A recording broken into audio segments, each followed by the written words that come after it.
નમસ્કાર દોસ્તો, જય શ્રી રામ। આજે આપણે વાત કરશું અયોધ્યા રામ મંદિર વિશે।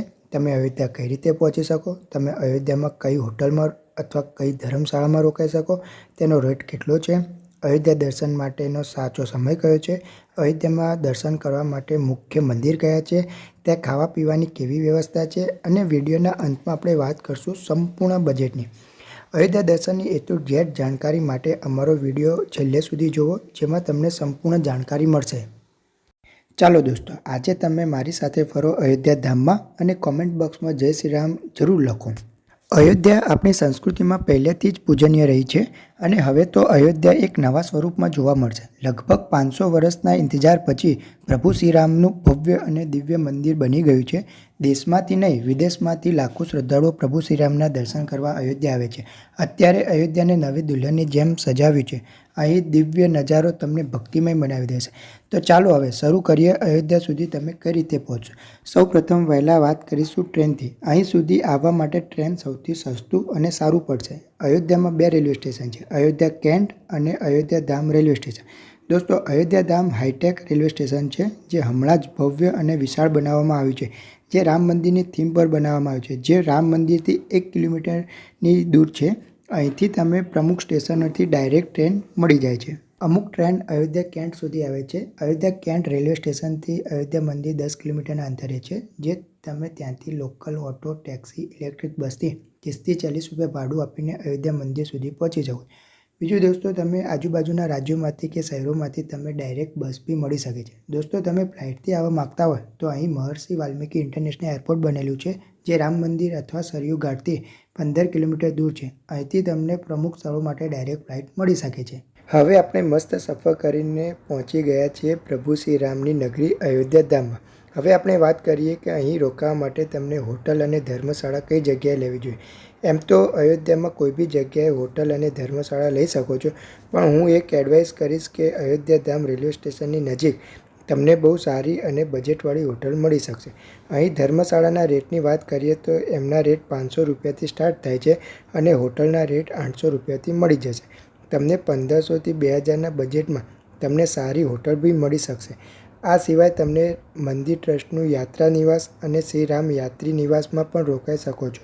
ત્યાં તમને સારા રૂમ મળી શકશે। જો તમે ફ્રીમાં રોકાવા માગતા હોય તો અયોધ્યા ધામ રેલવે સ્ટેશનની પાસે ટેન્ટ બી બનેલા છે, ત્યાં તમે રોકાઈ શકો છો।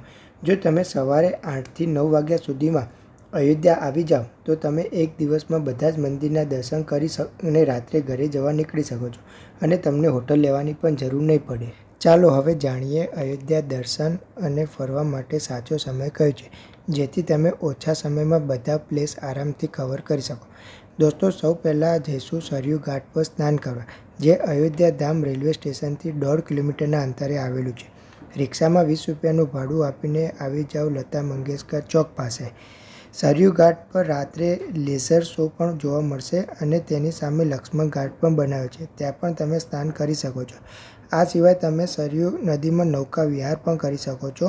તેનો એક્સપિરિયન્સની મજા પણ બહુ જ ખાસ હોય છે। સરયુ ઘાટથી સ્નાન કરીને આપણે જઈશું રામકી પૈલીમાં આવેલું નાગેશ્વર મહાદેવના દર્શન કરવા।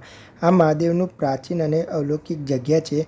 એવી માન્યતા છે કે સરયુ નદીમાં સ્નાન કરીને અહીં દર્શન કરવામાં તમારી મનોકામના પૂર્ણ થાય છે। અહીં પ્યારા અને ભવ્ય મંદિર છે, તો અહીં દર્શન કરવા જરૂર જવું જોઈએ। અહીંથી દર્શન કરીને ફરી લતા મંગેશકર ચોક પાસે આવી જવું। ત્યાંથી આપણે રિક્ષામાં 20 રૂપિયા ભાડું આપીને જવાનું છે હનુમાનગઢી।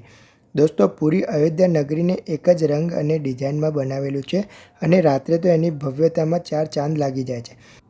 દોસ્તો, હવે આપણે આવી ગયા છીએ અયોધ્યાના સેનાપતિ હનુમાનજીના શરણોમાં હનુમાનગઢી। દોસ્તો, એવી માન્યતા છે કે પ્રભુ શ્રીરામના દર્શનના પહેલાં તમારે હનુમાનજીના દર્શન કરવા જોઈએ, ત્યારે આ પવિત્ર યાત્રા સફળ માનવામાં આવે છે। અહીં હનુમાનજીનું અલૌકિક અને દિવ્ય મંદિર છે। અહીં હનુમાનજીના દર્શન કરી તમારી મનોકામના પૂર્ણ થશે। હનુમાનજીના દર્શન કરીને આપણે જઈશું અહીંના રાજા પ્રભુ શ્રીરામના દર્શન કરવા। પ્રભુ શ્રીરામ નવા અને ભવ્ય મંદિરમાં અદ્ભુત રીતે બિરાજમાન છે। સામે એક રસ્તો છે જે દશરથ મહેલ થઈને રામ મંદિર જાય છે, તો આપણે એ રસ્તે થઈને પ્રભુ શ્રીરામના દર્શન કરીશું। દોસ્તો, હવે આપણે જાણીશું અહીં દર્શન કેવી રીતે કરવા અને અહીં તમે કઈ સુવિધા મળશે।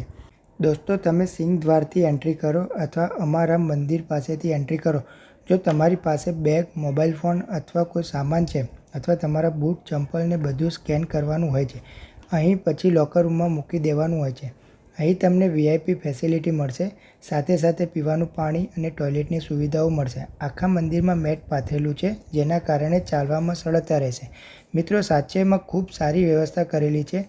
દોસ્તો, આપણે આવી ગયા છે લોકર એરિયા જોડે. ત્યાં બૂટ, ચંપલ મૂકી ત્યાંથી ટોકન લઈને અને લોકરમાં તમારો સામાન મૂકીને લોકરની ચાવી અને રસીદ લઈ તમને આપવામાં આવશે.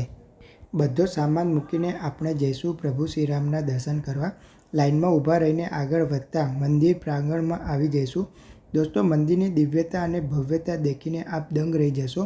સાચેમાં બહુ જ સારું અને અલૌકિક મંદિર બનાવ્યું છે, જેની સુંદરતા માટે શબ્દો ઓછા પડે છે. તમે સીડી ચડીને મુખ્ય મંદિરમાં પ્રવેશ કરશો તો દૂરથી જ પ્રભુ શ્રીરામના દર્શન કરી શકશો. પછી તમે આગળ વધતા ગર્ભગૃહમાં આવીને પ્રભુ શ્રીરામના અલૌકિક દિવ્ય દર્શન કરી શકો છો. અહીં પ્રભુ શ્રીરામના 5 વર્ષના સ્વરૂપમાં બિરાજમાન છે. રામલલ્લાની દિવ્ય મુસ્કાન દેખીને તમારા નેત્ર ભરી જશે. દોસ્તો, સાચેમાં સારા અને મધુર મુસ્કાન છે, જેની દેખીને બહુ જ શાંતિ અને સુકૂન મળશે. દર્શન કર્યા પછી આપણે મંદિર પ્રાંગણની બહાર આવીને લોકરમાંથી બધો સામાન લઈને બૂટ, ચંપલ લઈને આપણે છેક બહાર આવી જઈશું. જો તમારી જોડે કોઈ સામાન ન હોય તો તમે 20થી 25 મિનિટમાં દર્શન કરીને બહાર આવી જશો. જો એક્સ્ટ્રા ટાઈમ લાગશે એ લોકરમાં સામાન મૂકવા માટે જ લાગશે. જો તમે વીકેન્ડ અથવા કોઈ ફેસ્ટિવલ પર આવો તો અહીં થોડી ભીડ જોવા મળશે. દોસ્તો, તમે સાંજે દર્શન કરવા આવો તો અહીંની લાઇટિંગ ખૂબસૂરતી જોવા મળશે. અહીં દર્શનના ટાઈમિંગની વાત કરીએ તો સવારે 5:30 વાગ્યાથી રાતના 10 વાગ્યા સુધીમાં દર્શન કરી શકો છો. દર્શન કર્યા પછી આપણે જઈશું દશરથ મહેલમાં, જે હનુમાન ગઢીની બાજુમાં જ આવેલું છે. દશરથ મહેલ પણ બહુ જ પ્રાચીન અને દિવ્ય સ્થાન છે. અહીં દર્શન કરીને આપણે જઈશું કનક ભવન. આ ભવન લગભગ 100 મીટર દૂર છે. કનક ભવનમાં બહુ જ સારો મહેલ બનાવેલો છે. આ સુંદર ભવનમાં પ્રવેશીને પ્રભુ રામ અને માતા સીતાના દર્શન કરી શકો છો. કનક ભવનની અંદર જ શ્રી લાલ સાબ મંદિર અને શ્રી કનકેશ્વર મહાદેવ મંદિર આવેલું છે.